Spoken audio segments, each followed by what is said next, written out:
트럼프가요, 연일 파격 행보를 하고 있습니다. 지금 미국의 러스트 벨트 줄을 돌아다니면서 이 선거 유세하듯이 자신을 당선시키는데 결정적인 기여를 한 경합주의 국민들에게 이 외국으로 공장 이전을 막는 지금 퍼포먼스를 보이면서 자극을 시키고 있습니다.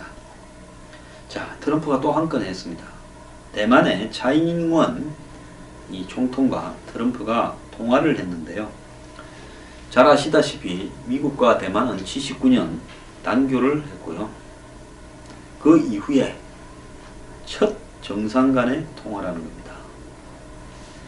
자, 그래서 이 미중 관계에 지금 먹구름이 이렇게 끼어가고 있다.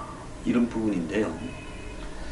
자, 이 부분이 아니더라도 미국과 중국 간에는 남중국해 영유권 문제, 미중 간의 교역 문제, 달러와 위안화의 환율 다툼 등을 놓고 충돌 가능성이 고조되고 있고, 북한의 핵 문제 해결을 위해서도 미중 간에 여러 가지 트러블이 있었는데, 이번에 대만 총통과 트럼프가 직접 통화를 하면서 중국이 지금 대만은 장난질이라고 규정하면서 강력 반발을 하고 있습니다. 미국의 주요 일간지인 월스트리트 저널은 미중 관계가 냉각될 경우 가장 먼저 부상할 수 있는 문제로 대북 제재를 지적했는데요. 북핵 문제 해결을 위해 시행 중인 유엔 안보리 대북 제재가 중국의 협조 여부에서 결정되는데, 미중 관계가 비겁거린다면 대북 제재의 효과가 반감될 수 있기 때문에 그런 우려를 하고 있습니다. 그런데 뭐 그렇거나 말거나 중국이 대북 제재를 제대로 하고 있지 않다는 것은 이미 검증이 됐는데, 이것은 이유가 될 것 같지도 않습니다. 트럼프와 차이잉원 간의 전화통화 직전에 채택된 안보리 대북 제재는 북한의 석탄 수출의 상한선을 정하는 것이 핵심인데, 북한의 석탄 수출을 제한함으로써 핵과 미사일에 들어가는 자금을 막자라는 이야기겠죠. 근데 여기에 중국이 적극적으로 협조하지 않으면 이 제재가 무용지물이 된다라는 겁니다.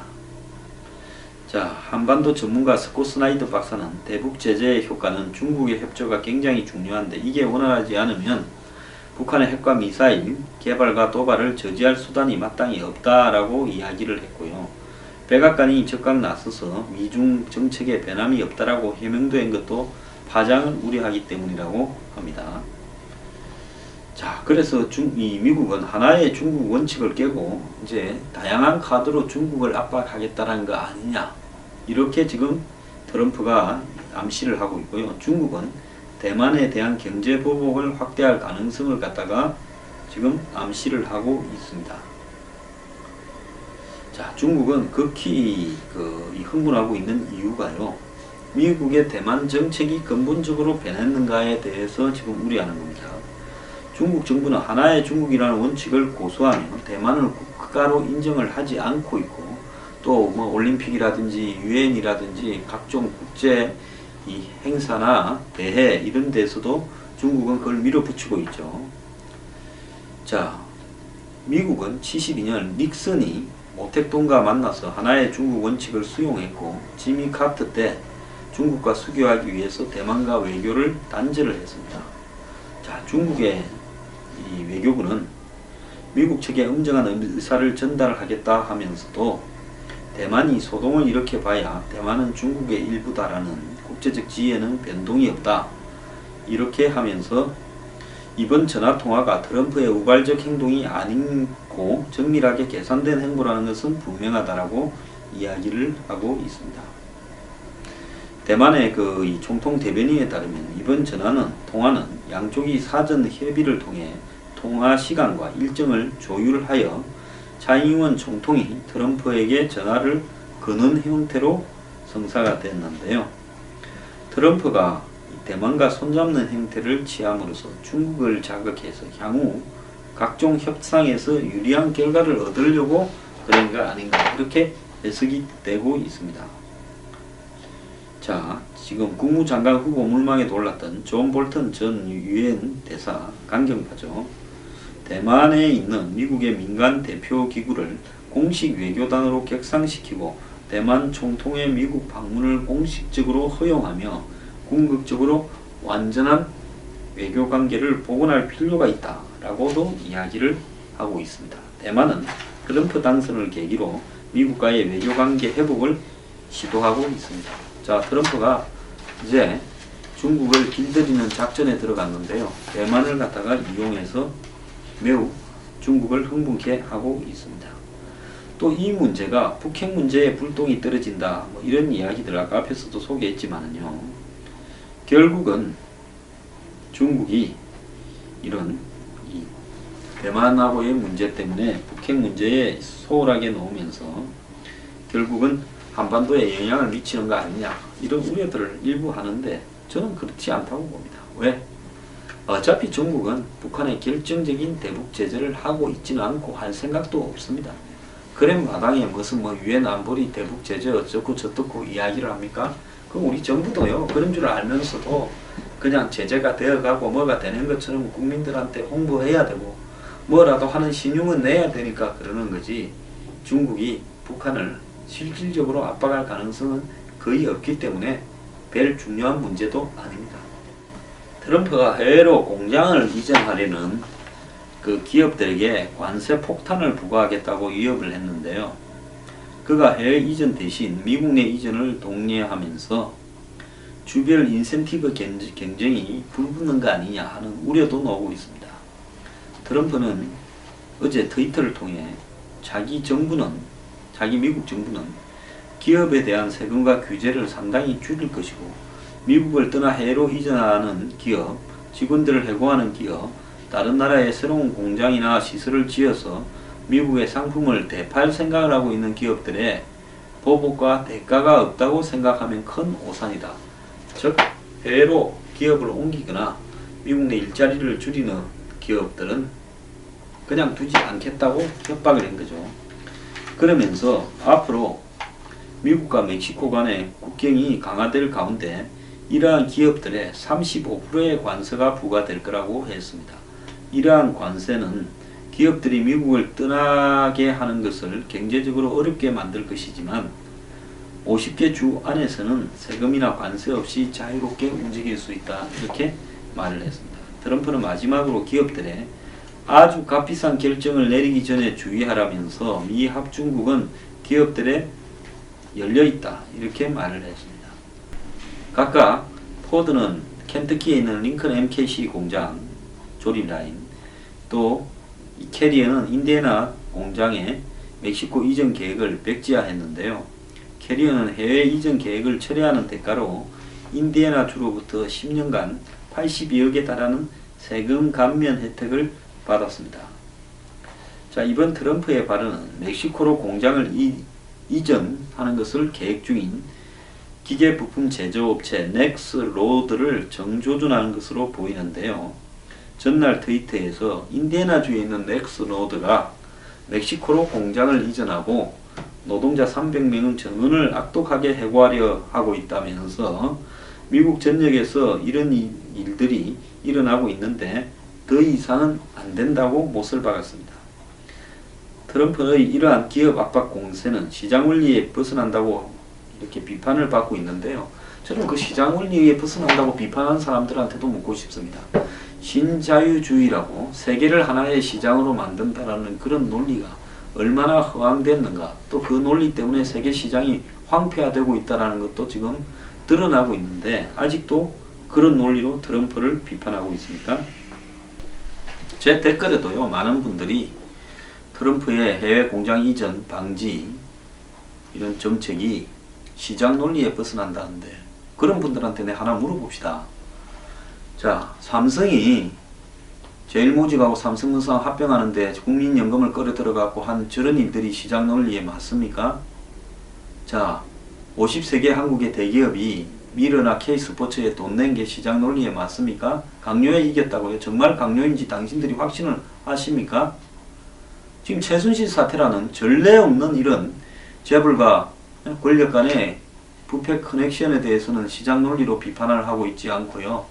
이런 해외 공장 이전을 반대하는 트럼프의 노력을 시장 논리로 비판을 합니까? 자유시장 경제, 예? 신자유주의, 글로벌리즘 이런 거 이제 끝났습니다. 당신들은 끝나버린 왕조에 폐허를 갖다가 붙들고 앉아서 아직도 그것이 자유시장 경제라고 착각을 합니다.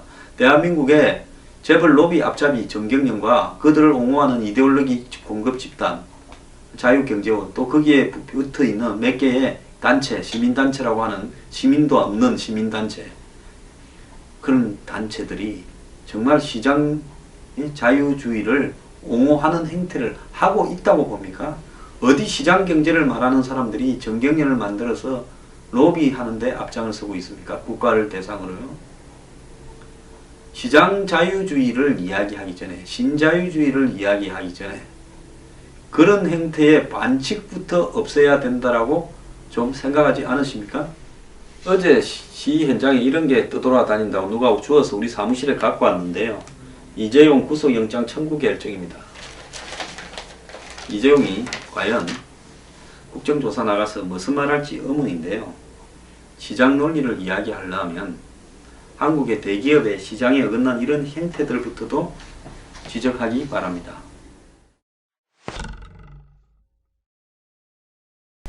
영국, 미국에 이어서 이탈리아가 또 희생양이 되었습니다. 이탈리아 렌치 총리라고 젊은 렌치 총리가요 헌법 개정안을 국민투표에 붙였습니다. 상원의원을 줄이고 권한도 줄이고 중앙정부의 권한을 강화하는 한마디로 이탈리아의 정치 폐해를 극복하기 위한 그래서 상원이 자발적으로 이런 결의도 했죠. 그거 제가 전에 한번 소개를 해드렸는데 그걸 국민투표에 붙였는데 지금 국민투표 결과 부결될 가능성이 거의 확실해지고 있는 것 같습니다. 그래서 2년 9개월 만에 이 렌치 총리가 쫓겨나게 되어버렸습니다. 정치의 고질적인 고비용 저효율 문제가 이탈리아를 가로막고 있다. 발전을 막고 있다. 이래서 현재 하원과 동등한 권한을 지닌 상원을 지역에 기반을 둔 자문기구 성격으로 축소하는 개헌안을 국민 앞에 내놓았는데 이 렌치 총리는 이탈리아인들이 변화를 받아들이지 않으면 내 역할은 여기까지라고 말하며 물러나겠다고 이야기를 했습니다. 그런데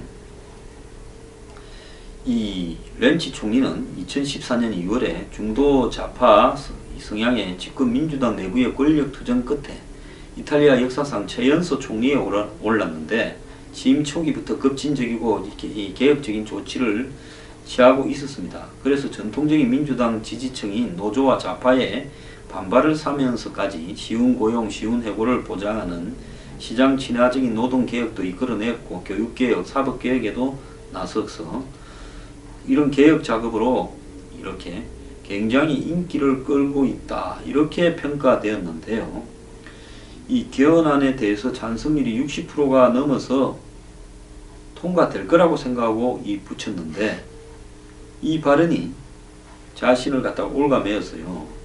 지금 이 야당들인 이 포퓰리즘적인 극우 정당들, 즉 제1야당인 오성운동, 여기는 이 로마 시장을 젊은 30대 초반의 여자가 하고 있지 않습니까? 이런 포퓰리즘 정당들이 대거 나서서 반대를 주도를 했습니다.